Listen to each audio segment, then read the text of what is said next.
नमस्कार दोस्तों, स्वागत है आपका यूनिक स्टडी सेंटर के ऑनलाइन क्लासेस में। हेलो नमस्कार दोस्तों, मैं विकास और आप देख रहे हैं यूनिक स्टडी सेंटर। तो ये है आपकी हिंदी की क्लास और आप आज पढ़ने वाले हैं रस का पार्ट 2। ठीक, इससे पहले हम रस पढ़ चुके हैं, थोड़ा सा उसकी बेसिक जानकारी ले चुके हैं, उसके अंगों के बारे में बात कर चुके हैं।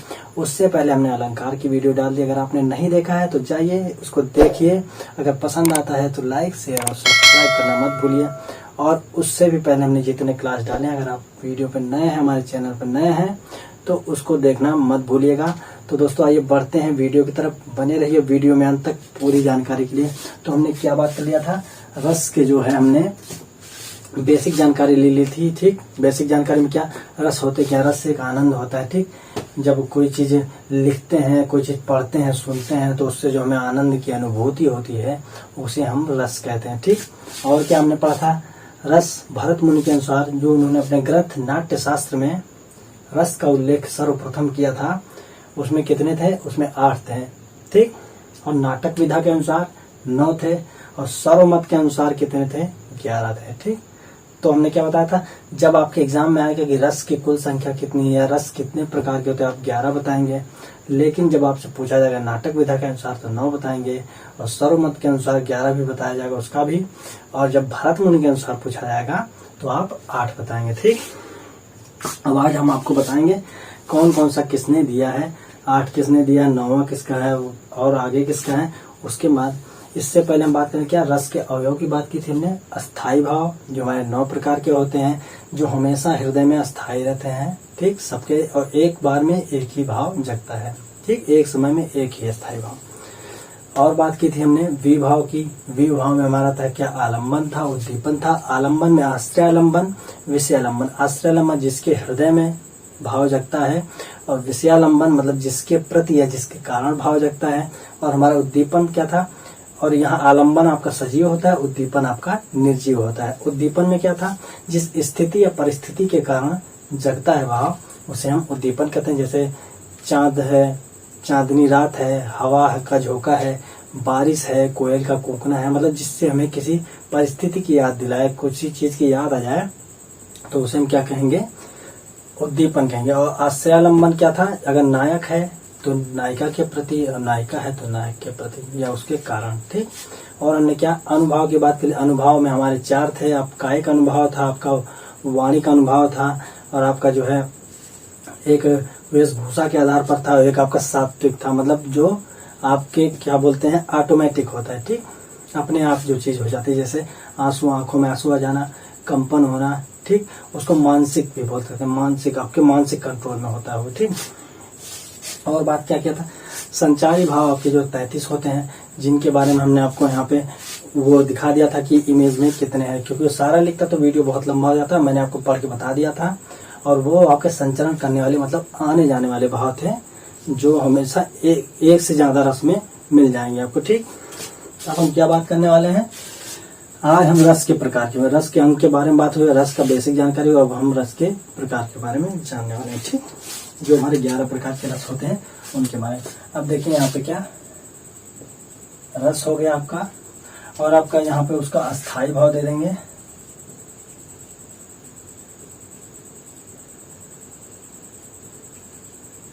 और यहाँ पे आपका जो है कवि, किसके अनुसार,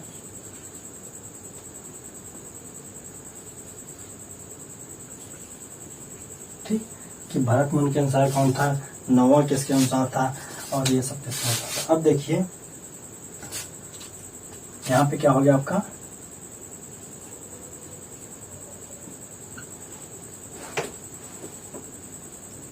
श्रृंगार रस। अब देखिए श्रृंगार रस था। ठीक, श्रृंगार रस में आपके 2 पार्ट हो गए, कौन से, एक वियोग श्रृंगार, एक संयोग श्रृंगार। ठीक, अभी उसको हम आगे यहाँ लिख देंगे कि वियोग और संयोग। और दूसरा हमारा क्या हो गया, करुण रस। तीसरा आपका हो गया हास्य रस। चौथा आपका हो गया रौद्र रस। ठीक, 5वां आपका हो गया वीर रस,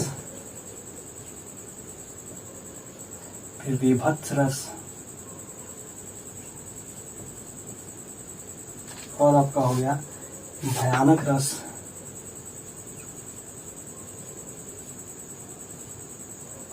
अद्भुत,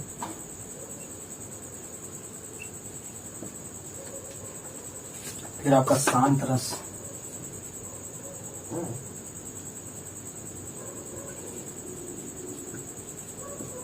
ठीक, शांत रस हो गया। और आपका क्या भक्ति रस और वात्सल्य रस, ठीक, ये आपका शांत रस हो गया। अब फिर क्या भक्ति और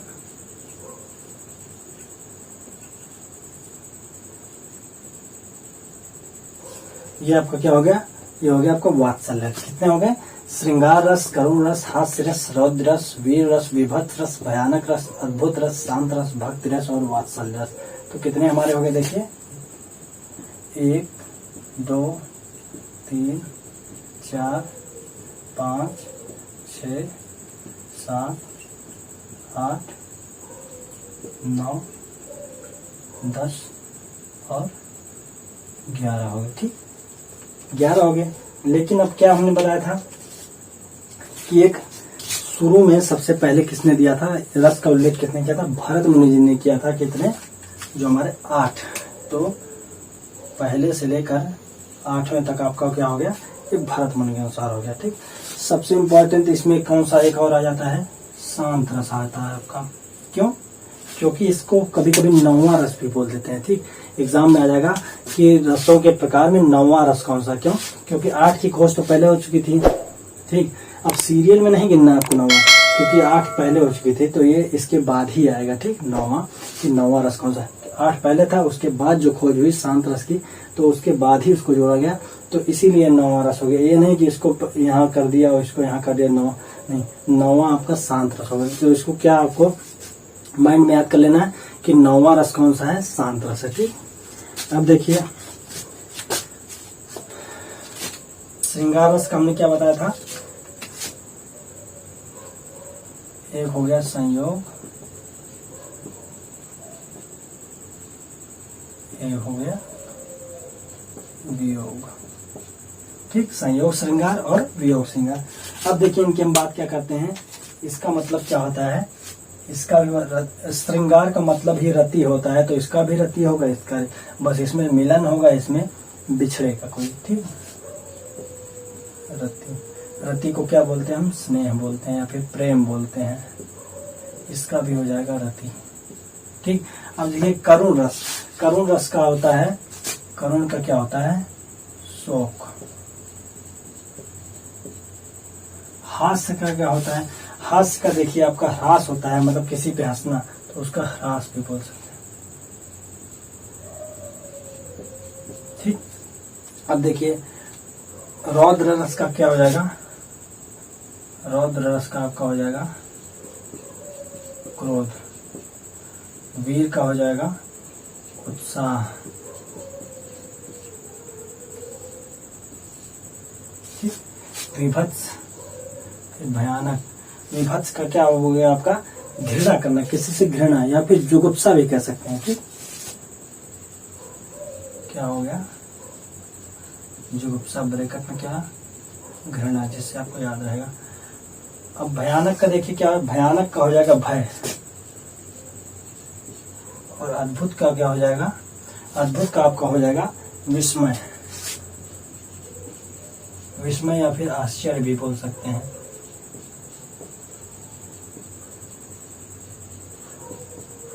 ठीक। शांत का क्या हो जाएगा, निर्वेद, अभी पीछे हमने बताया था ना आपको, संन्यास का भाव जगता है या निर्वेद, तो वैराग्य का, तो वहां पे क्या हो जाएगा, निर्वेद हो जाएगा। बाकी आपको भक्ति वात्सल्य का बताया था, ईश विषय रति, संतान विषय का,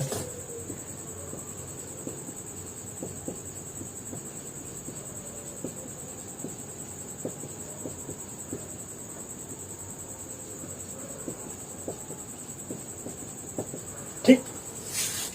अब देखिए शुरू के 8 जो हैं किसके अनुसार हैं, भरत मुनि के अनुसार, ठीक। तो शुरू के 8 जो हैं भरत मुनि के अनुसार हो गए। अब देखिए 9वां रस क्या है, शांत रस, निर्वेद। उसकी खोज किसने की?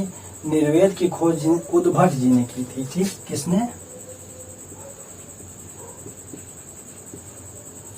उद्भट जी ने शांत रस मतलब 9वां रस। हाँ, ये भी पूछ सकता है कि 9वां रस जो है किसने खोज की, 9वां रस कौन सा है। ठीक, तो भी आप क्या बता सकते हैं, उद्भट जी ने की। अब भक्ति रस की क्या, रूप गोस्वामी ने की।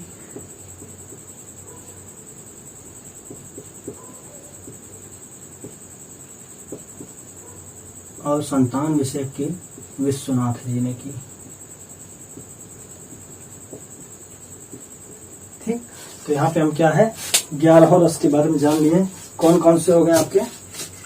श्रृंगार रस, जिसमें संयोग श्रृंगार और वियोग श्रृंगार, जिसका स्थायी भाव होता है रति। उसकी कवि कौन से हैं, मतलब जिसने खोज की, भरत मुनि जी ने। करुण रस का होता है शोक, हास्य का ह्रास होता है, रौद्र रस का क्रोध होता है, वीर का उत्साह होता है, विभत्स का जुगुप्सा होता है, भयानक का भय होता है, और अद्भुत का विस्मय, और आश्चर्य भी कह सकते। तो ये 8 किसने दिए हैं? भरत मुनि जी ने दिए हैं। अब 9वां जो शांत रस है उसका स्थायी भाव निर्वेद होता है, जिसने उद्भट जी ने दिया है। फिर भक्ति रस का जो है ईश विषय कृति है, जिसे रूप गोस्वामी जी ने दिया है।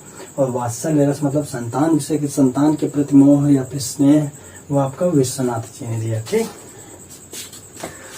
तो यहाँ पे हमने जो है रस के बारे में जान लिया, उनके स्थायी भाव, उनके कवियों के बारे में जान लिया। अब हम क्या एक एक करके सारे रस के बारे में उदाहरण सहित जानकारी लेंगे, उदाहरण सहित पढ़ेंगे। ठीक, पहला आपका श्रृंगार। श्रृंगार का क्या हमने बताया था? रति। रति यानी श्रेय यानी प्रेम। ठीक, किसी के प्रति प्रेम उत्पन्न होना। ठीक, अब वो संयोग में हो सकता है, वियोग में हो सकता है। तो आपका श्रृंगार रस। श्रृंगार रस के 2 भेद कौन से? संयोग श्रृंगार, वियोग श्रृंगार। ठीक, अब देखिए श्रृंगार रस होता क्या है, किसी काव्य में नायक तथा नायिका के प्रेम मिलाप तथा विरह का वर्णन किया है। मतलब श्रृंगार रस में जो है नायक नायिका होंगे ही होंगे। ठीक,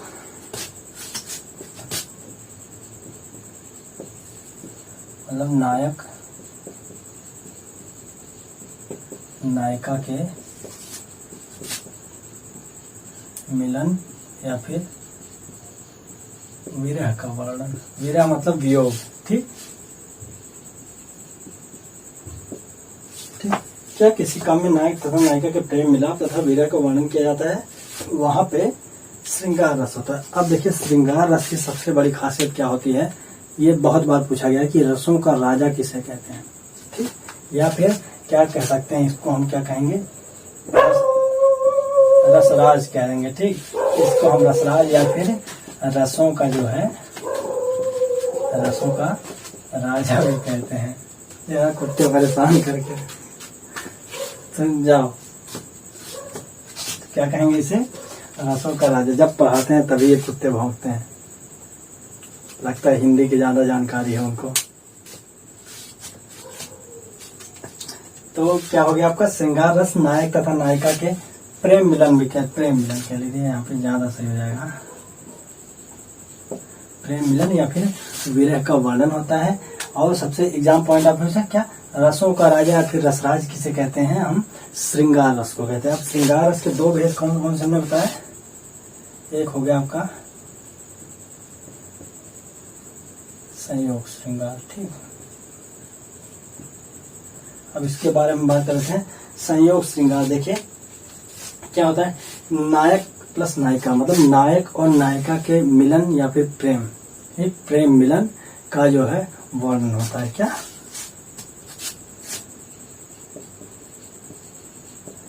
नायक और नायिका के प्रेम का या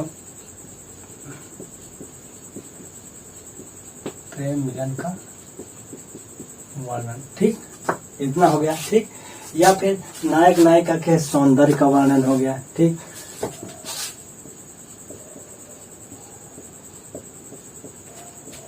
उससे ज्यादा था तो नायिका के ही सौंदर्य का वर्णन होता है। नायक का तो बहुत कम ही कहीं देखने को मिला है, लेकिन जो है नायिका का ज्यादातर आता है। ठीक है, नायक या नायिका के सौंदर्य का वर्णन। ठीक, तो ये क्या हो गया आपका संयोग श्रृंगार के अंदर आ गया। अब देखिए मैं इसमें आपको एक में जो है आपको बता दूंगा क्या अस्थाई भाव क्या होगा, आलम्बन क्या होगा, आश्रयालंबन क्या होगा, उद्दीपन क्या होगा। मैं एक में आपको सारा बता दूंगा, उसी हिसाब से आपको सबका कर लेना है। ठीक, अब देखिए, अब संयोग श्रृंगार में मैं एक में आपको क्या बता दे रहा हूँ, अस्थाई भाव हो गया, और क्या बता दूं, आश्रयालंबन, विषयालंबन, उद्दीपन,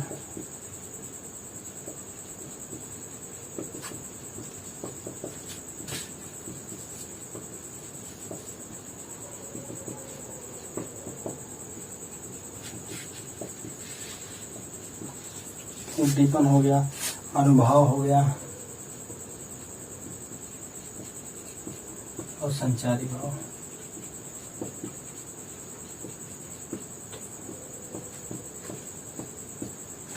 अब देखिए अस्थाई भाव, अस्थाई भाव तो हम पहले ही बता चुके हैं आपको क्या होता है, इसका रति होता है। ठीक, रति या फिर स्नेह या फिर प्रेम।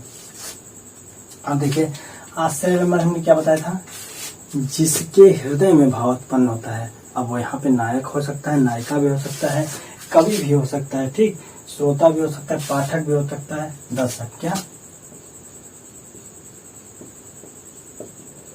जिसके हृदय में भाव उत्पन्न हो, वो क्या, नायक, नायिका, कवि, श्रोता, दर्शक। ठीक, जिसके हृदय में उत्पन्न होगा वो इसका आश्रयालंबन हो जाएगा। विषयालंबन मतलब जिसके कारण भाव उत्पन्न हो। ठीक, अब जिसके कारण होता है क्या, वह व्यक्ति जिसके कारण भाव जग रहा होता है, तो वो कुछ भी हो सकता है। ठीक, उद्दीपन मतलब जो परिस्थितियां, स्थिति या परिस्थिति की बात की थी, क्या, स्थिति या परिस्थिति की बात की थी, स्थिति या परिस्थिति। अब इसमें क्या हमने बताया था, जैसे चांदनी रात। अब कवि है तो कुछ लिखेगा, लेखन हो सकता है, गायन भी हो सकता है, संगीत भी हो सकता है। ठीक, दर्शक कुछ देख रहा है तो वो भी हो सकता है, वर्षा हो सकता है, या फिर कोयल का कूकना हो सकता है, कुछ भी हो सकता है। अब अनुभव देखिए क्या, आश्रय की चेष्टा है।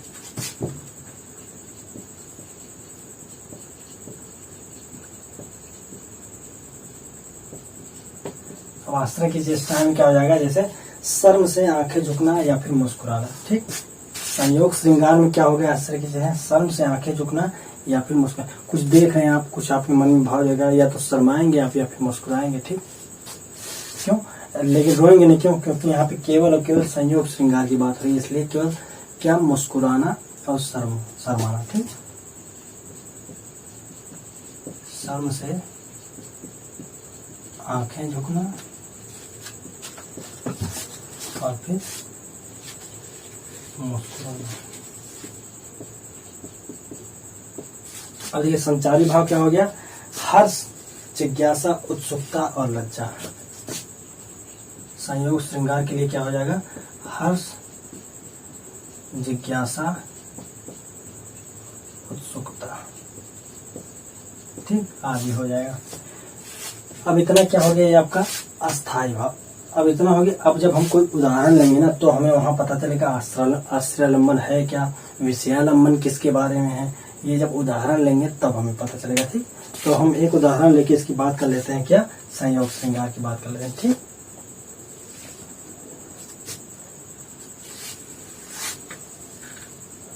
एक उदाहरण लेंगे और यहीं पे हम उसका जो है अस्थाई भाव, आश्रयालंबन, विषयालंबन, उद्दीपन, इन सब के बारे में यहीं पे हम आपको बता देंगे उस उदाहरण के माध्यम से।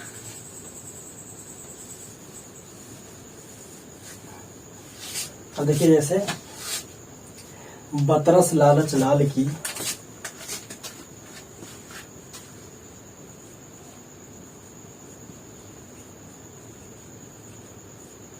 बतरस लालच लाल की, मुरली धरी लुकाए,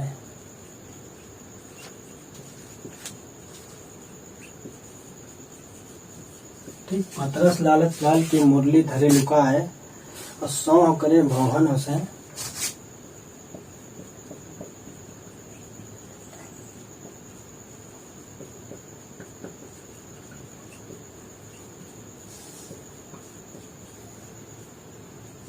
देन का है नटिया है।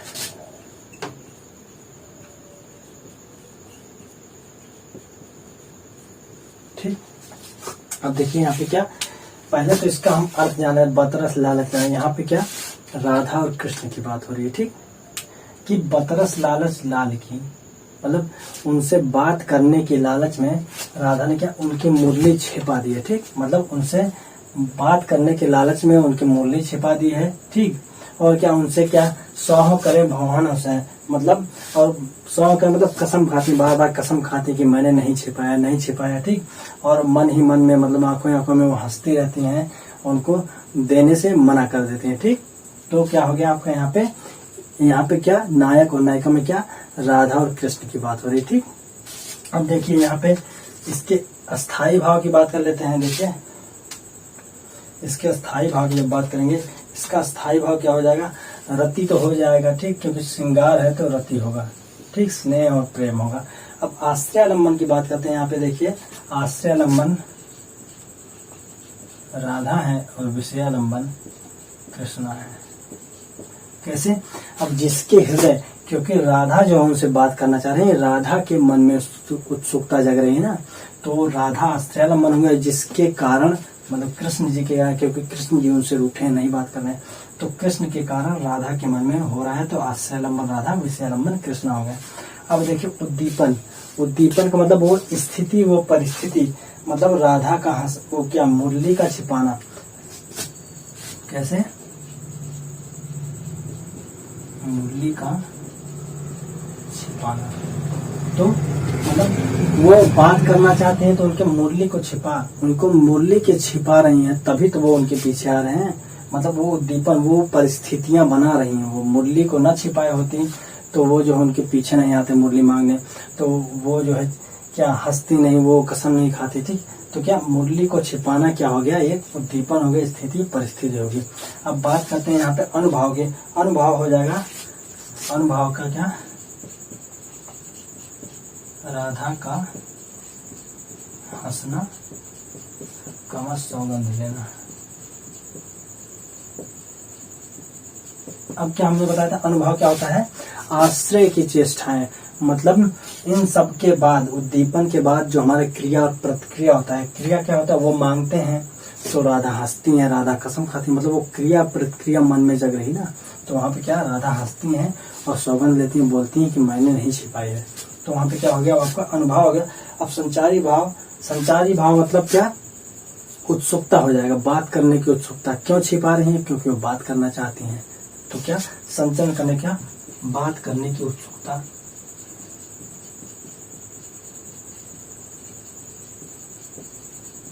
ठीक, बात करने की उत्सुकता हो गया, हर्ष हो गया, प्रेम हो गया, कुछ भी कह सकते हैं।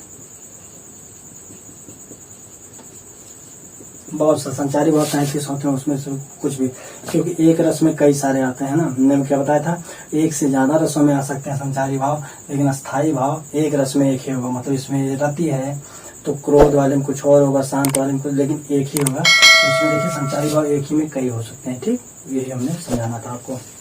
तो यहाँ पे एक में हमने आपको पूरा बता दिया है ऐसे। अब आपको ऐसे ही सारे में अपने आप से कर लेना है। ठीक, अगर कहीं फंसते हैं तो आप हमसे कमेंट में पूछ सकते हैं। अब हम बात करेंगे क्या, वियोग श्रृंगार के बारे में।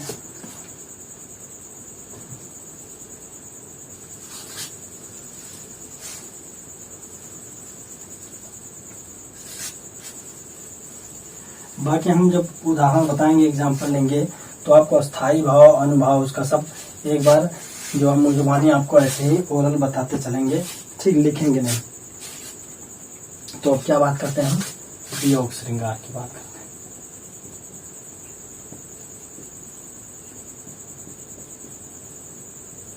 अब देखिए वियोग श्रृंगार क्या है। वियोग श्रृंगार का मतलब क्या है, जब तक किसी के वापस आने की उम्मीद हो, मतलब किसी के वापस आने की उम्मीद हो, मतलब वह जीवित हो। आपका विरह तो हुआ है, वो आपसे बिछड़ा तो जरूर है, लेकिन उसके एक वापस आने की उम्मीद है। ठीक, तो क्या होगा, वियोग होगा। ठीक, लेकिन करुण शोक में क्या हो जाएगा, उसके वापस में आने की उम्मीद नहीं होती। इसमें क्या होती है, विरह हो जाएगा, विरह, या फिर जब तक किसी के वापस आने की उम्मीद हो।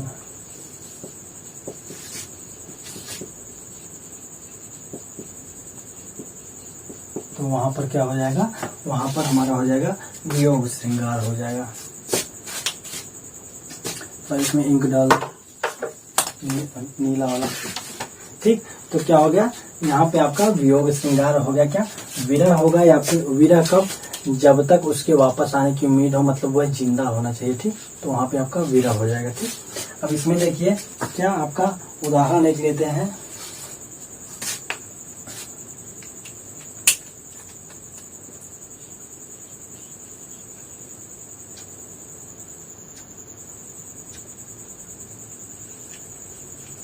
निस्दिन बरसत नयन हमारे, निस्दिन बरसत नयन हमारे, सदा रहत पावस ऋतु हम पर, सदा रहत पावस ऋतु हम पर, जबते श्याम सिधारे।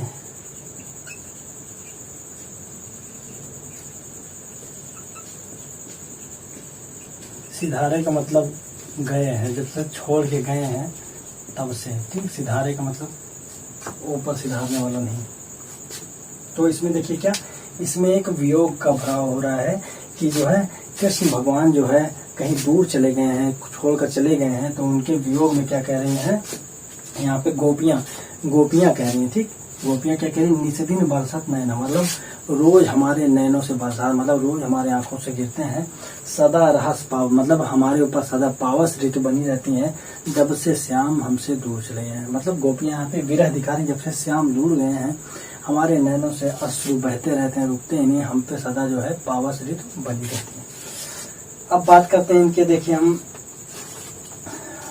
अस्थायी भाव तो रति होगा ही होगा। ठीक, अब आश्रयालंबन में जो है क्या गोपियां होंगी, और विषयालंबन में हमारा कृष्ण हो जाएगा। कैसे, आश्रयालंबन मतलब जिसके हृदय में, मतलब गोपियों के हृदय में जग रहा है, और श्याम, क्योंकि श्याम दूर गए तो श्याम के प्रति, कृष्ण जी के प्रति जग रहा है। ठीक, वो दीपन हो जाएगा श्याम जी का चले जाना, क्योंकि वो गए हैं, वही परिस्थिति बन रही है। परिस्थिति कौन सी है, उनके जाने के कारण ऐसी परिस्थिति बन रही है कि वो रो रहे हैं। ठीक, और अनुभव में क्या हो जाएगा, जब रोती हैं तो क्या क्रिया प्रतिक्रिया क्या होता है, आंसू का गिरना। ठीक, आंसू का गिरना हमारा कौन सा सात्विक होता था ना, ऑटोमेटिक हो जाता था, अपने आप कंपन करना, आंसू गिरना। और संचारी भाव में क्या हो जाएगा, वियोग हो जाएगा, बिछड़ना हो जाएगा, याद हो जाएगा, प्रेम हो जाएगा। ठीक, तो ये सब आपका क्या हो गया, वियोग से। जैसे उधो मन हानि 10-20, एक हो तो सो गयो श्याम संग को आराधे, तो ये भी आपका वियोग का उदाहरण है। ठीक, मुझे फूल मत मारो, मैं अबला बाला वियोगिनी, कुछ तो दया विचारो, इसमें भी तो आपका वियोग श्रृंगार है। एक संयोग श्रृंगार का बहुत फेमस उदाहरण है, एक कहट नतत रिझत खिजत मिलत खिलत लजियात, और भरे भवन में करत है नयनन ही सो बात। ये किसकी है, बिहारी जी की रचना है। और बिहारी जी को क्या कहते हैं, गागर में सागर भरने वाला कवि। मतलब एक छोटी सी पंक्ति में उन्होंने बहुत सारी बात कह दी। क्या, कहट नतत रिझत खिजत मिलत खिलत लजियात, वहाँ पे नायक और नायिका के परिवार आपस में बैठे हैं, नायक और नायिका की आंखें मिलती हैं, तो उससे कुछ कहता है, वो कहता है कि बाहर चलें। ठीक, आंखों ही आंखों में बात हो रही है, वो उससे कहता है, वो मना करती है, फिर वो खींचता है, चिढ़ जाता है। तो ऐसे ही फिर वो प्रेम से देखती है, फिर वो मुस्कुराने लगती है। ठीक, मिलत खिलत लजियात, फिर वो लज्जा से आ जाती है जब दोनों से मिलती हैं। ठीक, मिलत खिलत लजियात, और भरे भवन में करत है, मतलब भरी सभा में वो आंखों ही आंखों में बात करें। तो बिहारी जी ने एक ही लाइन में पूरा वर्णन कर दिया, तो इसीलिए उनको क्या, गागर में सागर भरने वाला कवि कहते हैं। ठीक, तो यहाँ पे क्या हो गया, हमारा श्रृंगार रस का क्या हो गया, संयोग श्रृंगार और वियोग श्रृंगार पूरा हो गया। अब हम क्या बात करेंगे, अब हम बात करने वाले हैं करुण रस के बारे में। ठीक,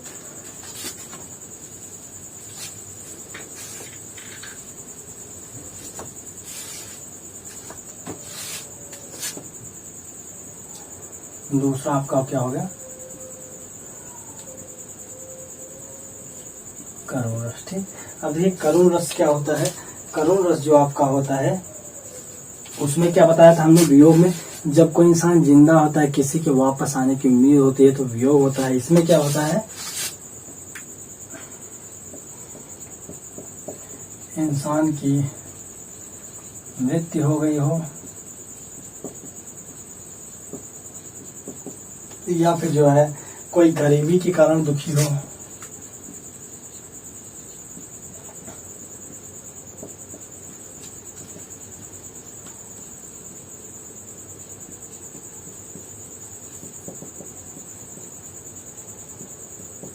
या फिर आपका क्या हो सकता है, किसी का दुर्घटना हो गया हो, मतलब वापस आने की उम्मीद नहीं, दुर्घटना हो गया हो।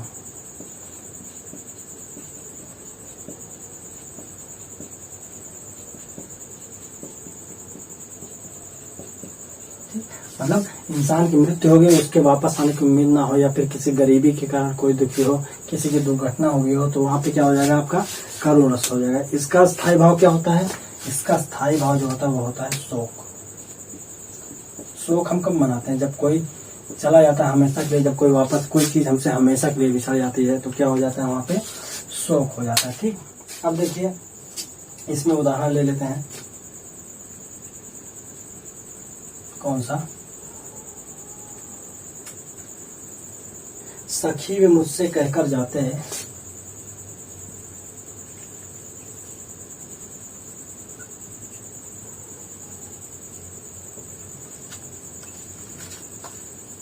सखी वे मुझसे कहकर जाते, वह तो क्या मुझको वे अपनी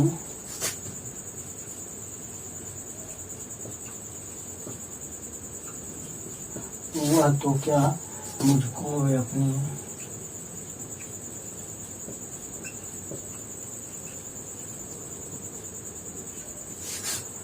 पथ बाधा ही पाते हैं।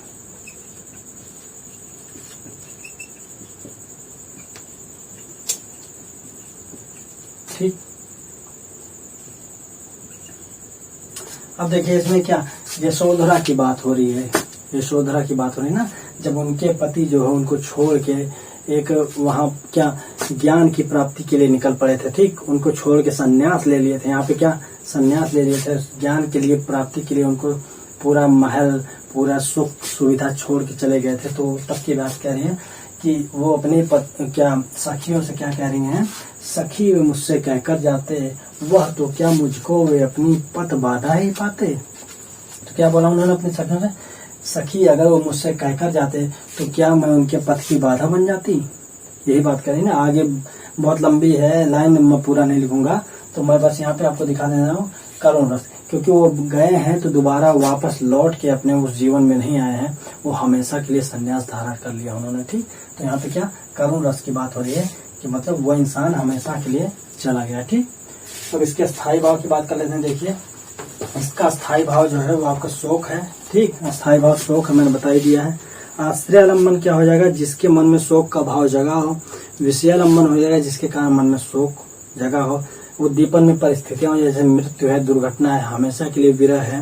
अनुभव में हो जाएगा रोना, चीखना, चिल्लाना, छाती पीटना आदि, क्योंकि ये सब जो है काइट में आ जाते हैं आपका। ठीक, और जो है संचारी भाव में हो जाएगा वो विषाद है, त्रास है, चिंता है, जड़ता है, दीनता। ठीक, तो ये हमारा करुण रस के बारे में बात हो गया इतना।